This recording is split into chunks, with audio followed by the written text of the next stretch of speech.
Yesu ashimwe, uyu ni umunsi udasanzwe, ni umunsi twumvaho ijambo ry'Imana, twumva amahirwe dufite yo kuba tukiriho, amahirwe dufite yo kuba twaravutse tukavukira muri Yesu Kristo. Buriya kuba warakiriye agakiza nibyo bintu bya mbere wakoze bishobora kuzatuma ubaho igihe cyose. Rero wakoze subscribe, nimba utarayikora ndagushishikariza ngo uyikore, ujye ukora share ndetse na like kugira ngo utubwire uko ubyumva.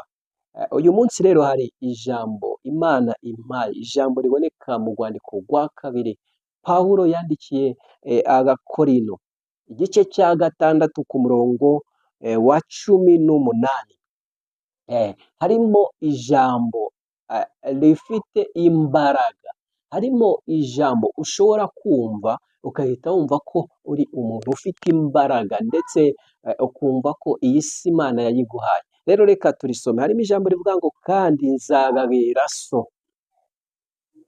Bivuga ngo Yesu cyangwa Imana ni papa wawe, ni umutware uyobora ubuzima bwawe, ngo nzababera so, ngo namwe muzambere agahungu n'agakobwa. Natwe turi abana b'Imana. Kuba turi abana b'Imana dusabwe gukora ibyo papa ashaka, dusabwa gukora ibyo Imana ishaka ku buzima bwacu. Niko Uwiteka ushobora byose avuga.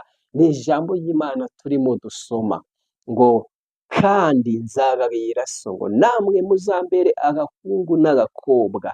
Niko Uwiteka ushobora byose avuga. Rero ni isezerano uri kugirana n'Imana. Usabwe kubaha Imana akakubera so, nawe ukamubera umuhungu, ugakora ibyiza, ugakiranuka, ugafasha abagwayi, ukagaburira abashonje, kugira ngo uzarabwe ubugingo, kugira ngo uzajye mu ijoro. Rero wakoze gukurikirana ibiganiro byacu, turagushimiye. Nakagaruka, murakoze.